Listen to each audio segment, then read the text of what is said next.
Sir আজকে এখানে মানে যে ব্যাপারে আপনি এসছেন, মানে কেন এসছেন এবং কেমন কেমন লাগছে? প্রথম কথা খুবই ভালো লাগলো। আমি এসেছি যে একটা ইনঅগ্রেশনে আইভিএফ সেন্টার নিউ, এবং এটা মানুষের অনেক উপকার হবে যারা ইনফার্টাইল কাপল, সেই জন্য আমি এসেছি যেটা যাতে সাকসেস হয়। স্যার অ্যাকচুয়ালি আইভিএফ এর যেরকম মানে বহু জায়গায় হচ্ছে, কিন্তু কস্টিং এর একটা বড় প্রবলেম আসছে। সাধারণ মানুষের কষ্টের মানে বাইরে চলে যাচ্ছে। তো এইখানে কি আমরা কস্টটাকে রিজনেবল পাবো, মানে যেটাতে সাধারণ মানুষ এসে উপকৃত হবে? এক্স্যাক্টলি, এখানে আমরা কস্টিং অনেক রিডিউস করে দেবো, কেননা বাইরের পেশেন্টরা যারা আসছে তারা কস্টিংয়ের জন্য অনেক সময় করতেও পারে না। সে কারণে এটাই করা হয়েছে যাতে এখানে মিনিমাম কস্টিংয়ে পেশেন্টকে হেল্প করা যায়। আর স্যার মানে এই সংস্থা কি আরো আরো অনেক জায়গায় ওপেনিং হবে, না মানে আমাদের এই বাগুইআটি জোড়া মন্দিরের ছেলে লোকেরাই উপকৃত হবে? না, আরও অনেক জায়গায় হবে। একটা সেন্টার বারাসাতে করার ইচ্ছা আছে, একটা মুকুন্দপুরে করার ইচ্ছা আছে, বিভিন্ন জায়গায় করার ইচ্ছা আছে। আর আর সরকারের তরফ থেকে কি কোনো সাহায্য পাচ্ছেন, না কি প্রবলেম আসছে? এটা তো সরকারের বল থেকে সাহায্য আছে নিশ্চয়ই। হ্যাঁ, খুব সাহায্য আছে, কোঅপারেট আছে সরকার। আচ্ছা আমাদের আচ্ছা, এখানে লাইসেন্সের ব্যাপারে বা অন্য কোনো ব্যাপারে সবসময় কোঅপারেশন করছে সরকার। হ্যাঁ, থ্যাংক ইউ স্যার। ম্যাডাম, কি কি মনে হচ্ছে, মানে আজকের দিনে আমরা দেখেছি বহু জায়গায় আইভিএফ এর ক্ষেত্রে মানুষের একটাই সমস্যা হয়, যেটা স্যার বলছিলেন যে কমিয়ে দেওয়া হবে। মানে কিভাবে এটাকে লাঘব করা যায়, মানে কম কিভাবে করবেন? দেখি আমরা অ্যাকচুয়ালি আমরা আইভিএফ সেন্টার বলে শুধু আইভিএফ করবো সেটা নয়। হতে পারে পেশেন্টরা আসলে ওদের আইভিএফ এর দরকারই নেই, তো আমরা স্টার্ট করবো ডায়াগনোসিস থেকে, ওদের অ্যাকচুয়ালি কি সমস্যাটা কি আছে। সমস্যার সমাধান সবসময় শুধু আইভিএফ হয় না, আইইউ হয়, সেটা অনেক কম কস্টে করা যেতে পারে। মেডিকেল ট্রিটমেন্টটা হয়, ওভুলেশন ইন্ডাকশন হয়, ফলিকুলোমেট্রি, এসব কিছুটাই করা হবে, শুধু আইভিএফ যে করা হবে সেটা নয়। সেকেন্ডলি, যাদের আইভিএফ এর দরকার আছে তাদের জন্য আমরা খুবই রিজনেবল প্যাকেজেসটা করেছি। আর আমাদের এখানে ইএমআই আর লোন স্কিমটাও আছে অন 0% ইন্টারেস্ট। তো পেশেন্টরা যদি চায় সে ফ্যাসিলিটিটাও নিতে পারে। তো ইএমআই তে হলে অনেকটাই খুব স্মল স্মল ইনস্টলমেন্টে over the time period pay করতে পারে। আচ্ছা, যেহেতু আপনি ইএমআই বলছেন, তো এখানে কি কোনো সিভিল স্কোরের ব্যাপার থাকবে, যে যিনি ধরুন যে কাস্টমার, সে তো সিভিল স্কোর মেপে আসবে না যে আমার সিভিল স্কোর কত? অ্যাকচুয়ালি লোনের জন্য আমাদের থার্ড পার্টি টাই আপ আছে, তো ওদের আচ্ছা, এলিজিবিলিটি চেক করে লোন দেওয়া যাবে। এলিজিবিলিটি চেক চেক করে করেই দেওয়া হবে। যাবে।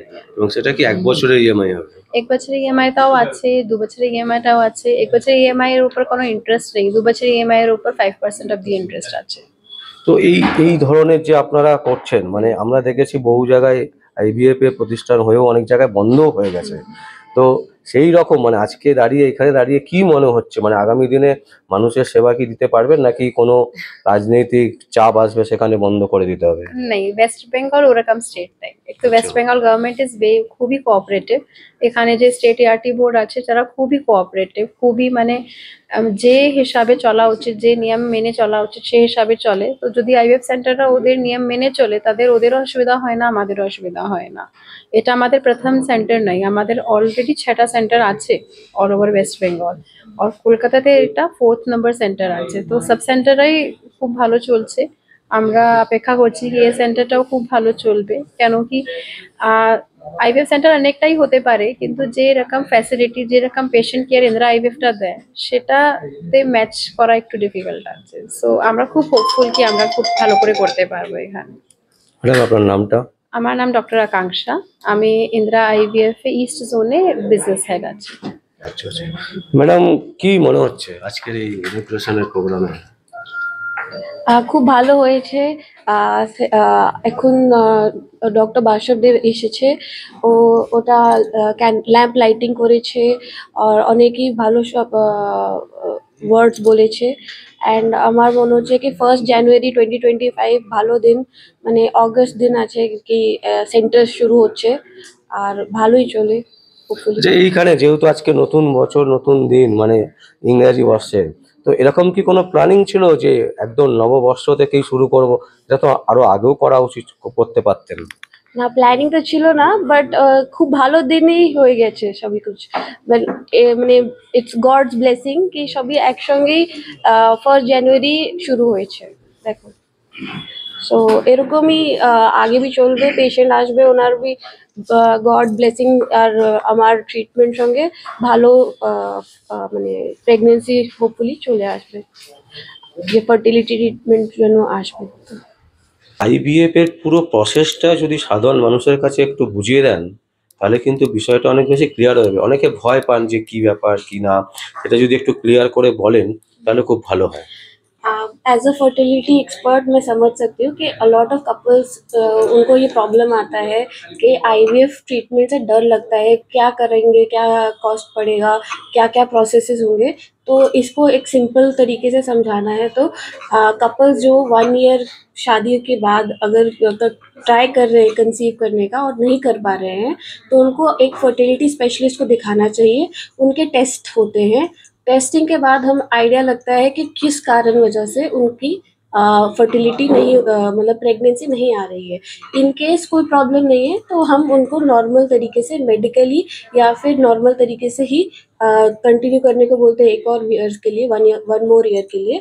पर अगर कोई प्रॉब्लम आती है तो हम उसका ट्रीटमेंट करते हैं। अब ट्रीटमेंट में क्या होता है, आईवीएफ का फीमेल में हम क्या कहते हैं, इंजेक्शन, हार्मोन के इंजेक्शन देते हैं। 10 से 12 दिन तक वो इंजेक्शन चलते हैं डेली, मतलब एक एक करके इंजेक्शन लगता है। और इसके बाद जब एग्स जो है वो बड़े हो जाते हैं साइज में, उसको हम मॉनिटर करते हैं अल्ट्रासाउंड के माध्यम से। एक बार एग्स बड़े हो जाते हैं तो उनको हम बाहर निकाल के लैब में हस्बैंड के जो वो है धातु या स्पर्म है उसके साथ मिक्स करके एम्ब्रियो बनाते हैं, या जो बच्चा होता है। और ये फिर उसी मदर के पेट में हम यूट्रस में हम रखते हैं। उसी के बाद मदर के ही पेट में बच्चा पलता है, बड़ा होता है और प्रेगनेंसी सक्सेसफुल होती है। इसका कॉस्टिंग अगर आप पूछते हैं तो डिपेंड करता है कि क्या प्रॉब्लम है। कई बार सिर्फ मेडिसिन से ही आंसर मिल जाता है, पर कई बार ऐसा भी देखा गया है कि आपको ट्रीटमेंट की थोड़ी बहुत ज़रूरत है। इसके क्या कारण हो सकते हैं, बहुत सारे कारण हैं। फीमेल में रिप्रोडक्टिव प्रॉब्लम आ सकती है ट्यूब्स बंद होने की वजह से, या हस्बैंड में देखा गया है कि स्पर्म जो है काउंट आजकल कम होता जा रहा है, ज़ीरो हो जाता है किसी कारण वजह से, इन्फेक्शन होगी बचपन में, और इन वजहों से आपकी इनफर्टिलिटी देखी जा रही है। तो उसका फिर समाधान हम आईवीएफ के माध्यम से करते हैं। इसकी कॉस्टिंग अगर हम आईवीएफ कर रहे हैं तो 1 से 2 लाख पड़ सकती है। আচ্ছা, বলছি আরেকটা জিনিস, এই মানে পুরো বিষয়টাতে সাকসেস রেশিও কিরকম থাকে? अगर आप हमें पूछ रहे हैं, इंदिरा आईवीएफ बहुत ही बड़ी चेन है। इनमें यहाँ पे हमने देखा है अराउंड 1,60,000 प्रेगनेंसीज पॉजिटिव आई है। हमारा क्योंकि इक्विपमेंट अच्छा है, हमारे यहाँ पे अच्छा काम हो रहा है, तो success rate above 70%, around 74% success rate पाया गया है। दिस डिपेंड्स ऑन आपके जो लैब है जहाँ पे एम्ब्रियो बन रहे हैं कितनी अच्छे और सफाई से बन रहे हैं। আগে কি এটা বাড়তে পারে এই রেশিওটা? डेफिनेटली यदि साइंस जो है आगे बढ़ेगी और हमें प्रॉब्लम्स जो है उसका समाधान मिलेगा, it can obviously increase even more. Already जब आईवीएफ शुरू हुआ था अर्ली इन द 90s, तब सिर्फ हम बोलते थे 20 to 30% कपल्स में पॉजिटिव रिजल्ट आता है, which has already been surpassed और इम्प्रूव हो रहा है। सो इफ़ दिस कंटिन्यूज, जैसे विज्ञान में हम और जांच कर रहे हैं और पता चल रहा है, तो मे बी कुछ सालों में ये और भी इम्प्रूव हो पाएगा। পুরো জিনিসটাতে আপনার একটা বিশাল ভূমিকা। তো কি মনে হচ্ছে, মানে কেমন রেসপন্স কেমন? না, আমার এই বিল্ডিংটা করে এই ওনাদেরকে এখানে আনার জন্য আমি নিজে খুব গর্বিত। কারণ আমাদের এই অঞ্চলে এরকম আজ পর্যন্ত নেই বা হয়নি। একটাই একমাত্র ছিল পার্ক স্ট্রিটে, যেটা আমার জানা আছে, বাকি আমি জানতাম না। কিন্তু এখন অল ওভার ইন্ডিয়ায় ওনাদের প্রচুর প্রচুর ইউনিট আছে।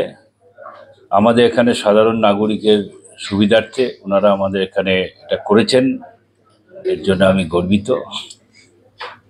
তো আগে আগে কিভাবে ভাবছেন এটাকে নিয়ে? না, এনাদের এখন তো জানার ব্যাপার কিছু না, গুগল ঘাটলেই সব জানতে পারবেন যে ওনাদের ব্যাকগ্রাউন্ড কি, ওনাদের পরিচিত কি, ওনাদের দ্বারা মানুষ কতটা উপকৃত হতে পারে, এগুলো সব জানা যায়। তাও আপনি মানে আপনি কি মনে করছেন? আমি মনে করছি এখানে খুবই একটা সুন্দর দিনে, বছরের প্রথম দিনে ওনাদের ইনাগুরেশনটা হয়েছে। এর জন্য এখানকার নাগরিকবৃন্দ সব উপকৃত হবেন প্রত্যেকেই। অসংখ্য অসংখ্য ধন্যবাদ। দর্শক, আমরা আজকে এই শুভ নববর্ষের, ইংরেজি নববর্ষের যে ইন্দিরা আইএফ এর যে উদ্বোধন, সেই উদ্বোধন আমরা হয়তো একটু পরেই এসেছি। তাদের যে মানে তারা যে চাইছে, যে বাসনা তাদের, তারা যেভাবে সাধারণ মানুষের পাশে দাঁড়াবার চেষ্টা করছেন, এই ধরনের একটা হসপিটাল একেবারে বাগুইআটি জোড়া মন্দিরের বুকে এই ধরনের প্রতিষ্ঠানকে প্রতিষ্ঠা দেওয়া, এটা কিন্তু একটা বিরাট ব্যাপার। এবং আজকের দিনে ইংরাজি নববর্ষে এইভাবে প্রথম দিন থেকেই সাধারণ মানুষের জন্য খুলে দেওয়া হয়েছে। তাই আমরা প্রত্যেককে, মানে যারা এখানে থাকেন বা যারা থাকেন না, যারা বহু দূরে থাকেন, তাদের প্রত্যেককেই বলবো, একবার যদি কখনো মনে হয়, কোনো সময় কোনো অসুবিধে হয়, একবার আসুন, এখানে দেখা